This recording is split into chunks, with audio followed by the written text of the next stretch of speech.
Hi, this is the English Adventure Podcast. Relax and enjoy learning English. Good morning. Today feels calm. I like mornings like this. The light comes in slowly. The world feels quiet.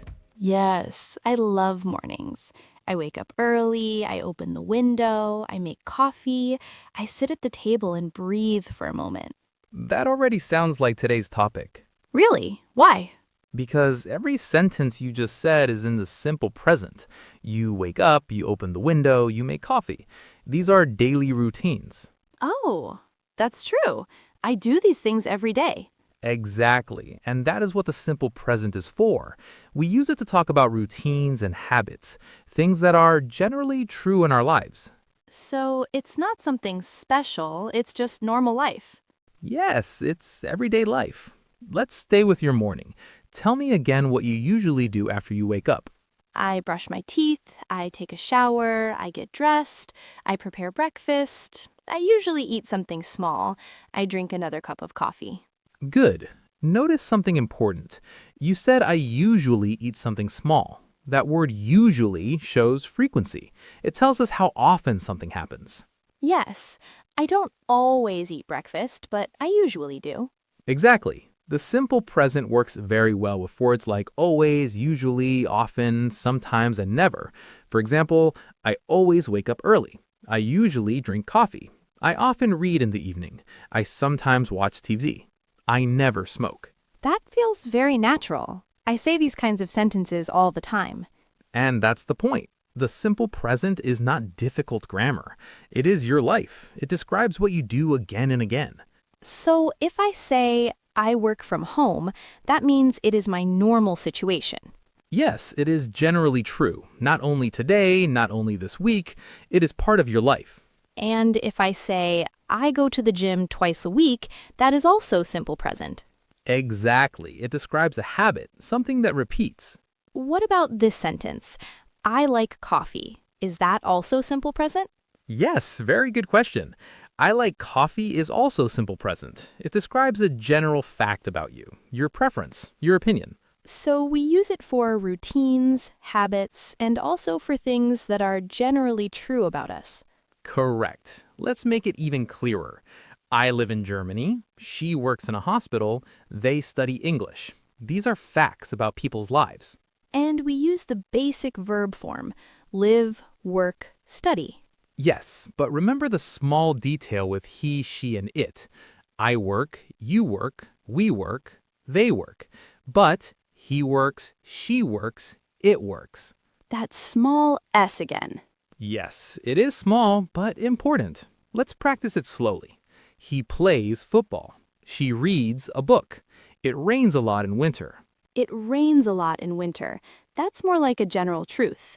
Exactly. It is something that is generally true in that season. So the simple present also describes general truths about the world. Yes. For example, the sun rises in the east. Water boils at 100 degrees. People need sleep. Those are always true. Exactly. Now, let's pause for a moment. Think about 3 sentences that describe your life. Not today, not right now, but your normal life. For example, I wake up at, I work in, I usually in the evening. Take a second. I wake up at 6. I work in an office. I usually read before bed. Perfect. All simple present and all completely natural.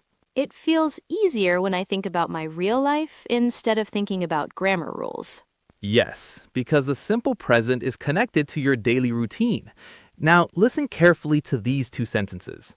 I sit at this table every morning. I am sitting at this table right now. The first one is a routine. The second one is happening now. Exactly. The first sentence is simple present. The second one talks about something happening at this moment. But today we focus on the simple present. We focus on what repeats, what is stable. So I can think routine equals simple present. Yes, that is a helpful idea. Routine, habit, general truth, that is the heart of the simple present. And that feels much clearer. Good. Tell me something you always do before you go to bed. I always brush my teeth. I usually check my phone. I sometimes listen to music. Very good. All of those sentences describe repeated actions. They happen again and again. And that is why the simple present is so important. It describes the rhythm of your life. I like that idea, the rhythm of your life. Yes, and once you feel that rhythm, the grammar feels natural. You describe your routines very clearly. Now I'm curious about something. Do you work every day? Yes, I do. I work from Monday to Friday. Good. Listen carefully to that answer. I asked, do you work every day? And you answered, yes, I do. That is how we form questions in the simple present. So we use do at the beginning? Exactly. For I, you, we, and they, we use do. Do you work? Do they live here? Do we start at 9? That feels different from the normal sentence. Yes. A normal sentence is, you work every day. A question is, do you work every day? We add do at the beginning. What about he and she? Very good question. For he, she, and it, we use does. Does he work every day? Does she drink coffee? Does it rain a lot here? So we say does, but the verb goes back to normal. Exactly. That is very important. In a normal sentence, we say he works every day, but in a question, does he work every day? The S moves from the verb to does. Ah, so we don't say does he works. Correct. Not works, just work. That's actually easier than I thought. Yes, it follows a clear pattern. Let's practice with real life again. Do you drink coffee every morning? Yes, I do. I drink coffee every morning. Do you read the news every day? No, I don't. I read the news only sometimes. Very good. Notice that answer. I don't. That is the negative form. So for negative sentences, we also use do? Yes, for I, you, we, and they, we use do not or don't. I don't drink tea. You don't work on Sundays. We don't start early. They don't live here. And for he and she? We use does not or doesn't. He doesn't drink tea. She doesn't wake up early. It doesn't work. And again, the verb is in the base form. Exactly. No S on the verb after doesn't. Not she doesn't drinks, but she doesn't drink. That pattern repeats again. Yes, and repetition makes it clearer. Let's build a small conversation using questions. Do you exercise regularly? Yes, I do. I exercise twice a week. Does your friend exercise regularly? No, she doesn't. She prefers to relax at home. Very good. Now let's imagine a small situation. You meet someone new at a party, you want to ask about their life. You can ask simple present questions.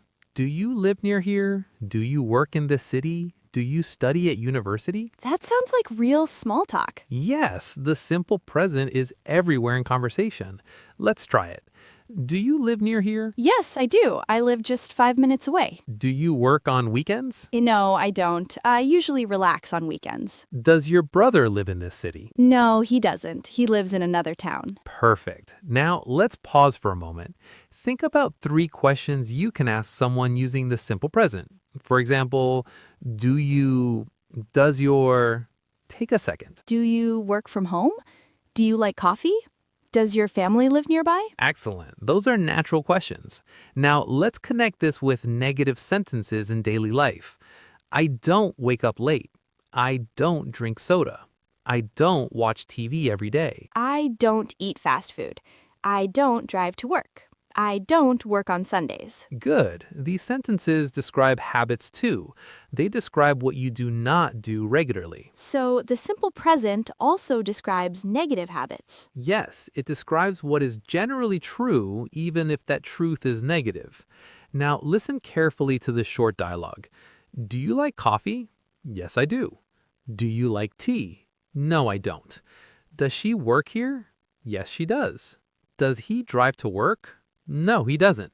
That feels very natural. I hear these kinds of questions all the time. Exactly. That is why learning the simple present is so powerful. It helps you in everyday conversations. Now, think about your own life again. Do you wake up early? Do you work on weekends? Do you cook every day? Answer silently for yourself. I wake up early. I don't work on weekends. I usually cook at home.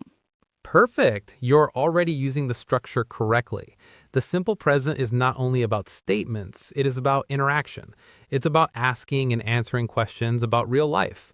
And when you feel comfortable with that, conversations feel easier. These questions feel very natural, don't they? Yes, they do. I notice how often we use them in real conversations. Exactly. The simple present really lives in these small everyday moments. Let's imagine something simple. It's Monday morning, you meet a colleague at work. Okay, You say, "Good morning," and then maybe you ask, "How do you start your day?" that's a nice question. And your colleague answers, "I start work at 8, I check my emails, I talk to my team, I plan my tasks." All simple present. Because it's about his normal routine. Exactly. Now you ask, "Do you always start at 8? He says, yes, I do. Or maybe, no, I don't. I sometimes start later. Very good. That is how naturally it appears in real conversation. Now let's imagine a weekend situation. You meet a friend on Saturday afternoon.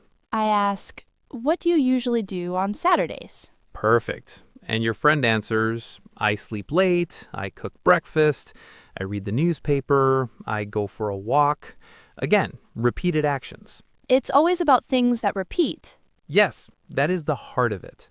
Now listen carefully to this sentence. "I feel tired on Mondays." Is that a routine? It's more like a general feeling. Yes, but it is still generally true, so we use simple present. I feel tired on Mondays. She feels happy in summer. They feel stressed before exams. So emotions can also use simple present. Yes, when they describe something that is generally true. Now think about this sentence. "I think English is interesting." That is also simple present. It describes your opinion. So opinions, feelings, habits, routines, and facts. Exactly. Let's slow down for a moment. Close your eyes if you like. Think about your typical weekday. What do you do in the morning? What do you do in the afternoon? What do you do in the evening? Form 3 sentences in your mind. In the morning, I drink coffee and check my phone. In the afternoon, I work on my projects. In the evening, I relax and read. Perfect. Those sentences describe your life clearly. Now let's add a small challenge. I will say a sentence in the simple present. You change it into a question. You work from home. Do you work from home? Good. She lives in Berlin. Does she live in Berlin? Exactly.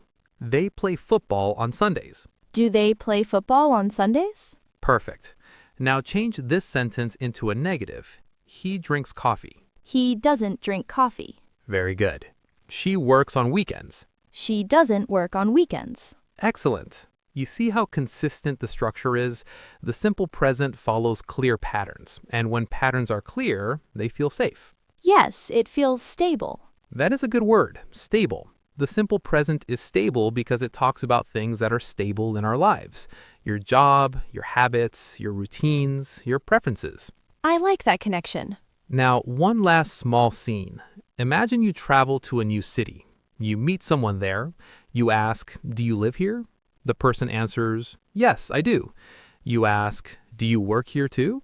They say, "No, I don't. I study at the university." All simple present again. Yes, because you talk about general life situations.